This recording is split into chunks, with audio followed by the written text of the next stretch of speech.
Hey Crafty Friends, this is Julissa of Paper Gems by Jules, and today's video is a part of a series. So there's actually two videos that are very similar, but this particular video is the vintage version.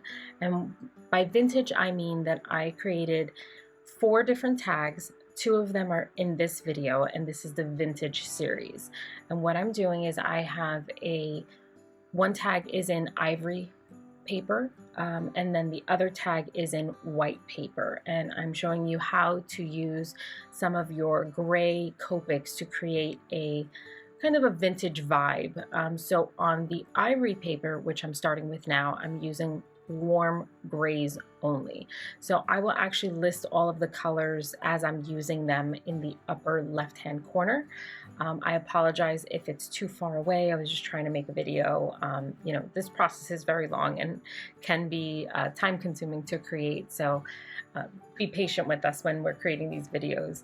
But hopefully this gives you some inspiration on how to utilize your grays to create this kind of look when you're making a card, if you want to have that kind of vintage vibe, but also just to make a classic look when you're making cards. Not everything has to be super colorful. Sometimes that old look doesn't have to be necessarily a somber thing. This is great for sympathy cards, but it's also great for a very classic look. So that's kind of what I was looking for with these 2 cards. So again, I won't talk through the entire video because it is pretty self-explanatory. This is using the Make a Tag die set that I don't believe is in the store right now. I'm not sure if it's coming back, but if you have it, awesome. If not, you can use a tag die that you have, or you can use something else. The stamp that we're using is new, released on July. Get over it, we're in August 3rd, and that is called Something About Christmas. It's a beautiful snowman with lots of detail, and it's a big one, so it's great to color. Great for watercoloring too, which I rarely ever do, but I should, and this is a really good one to use. So here again, just using warm grays solely on the ivory version. Later in this video, you'll see that I'm using the cool grays for the white tag, and that'll give that black and white look. I wanted this more of the sepia type look on here. But that's pretty much it. So enjoy the video. I'll put some mild holiday music. If you're not into it, lower the volume. Sorry. Kind of wanted to keep with the vibe. If you have any questions, please post them below. I will make sure to put links in the video as well as the blog if you have any questions or need links to shop. All right, thanks so much for watching, and I hope you enjoy, and don't forget to subscribe at the end. Thanks.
right, you made it this far. Nice work. All right, so now we're just going to do the white cardstock and we're using the cool grays. Same process. I might use different versions, different numbers. So if you have all of the grays, you can use all of the grays. If you want to incorporate another color, you can do that. You know, you can do whatever you want, but this video is simply for inspiration. The goal is to try something different or learn something different.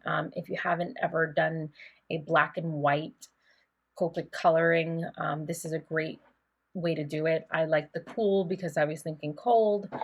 That's literally my mindset. I am not an artist, formally trained artist at all. So I'm just winging it. So you can too. And if you only have the neutrals, use the neutrals. If you only have the toner grays, and just use a tone, whatever you have, use what you have. If you have watercolor, you can still do that with the same colors. You might have to layer the ink on a little bit more to make something darker. Maybe you mix the color with a darker color. Maybe you add white to it to make it lighter. Whatever it is, just be creative. That's the goal in these videos, is to spark some inspiration. So enjoy. Back to the holiday music.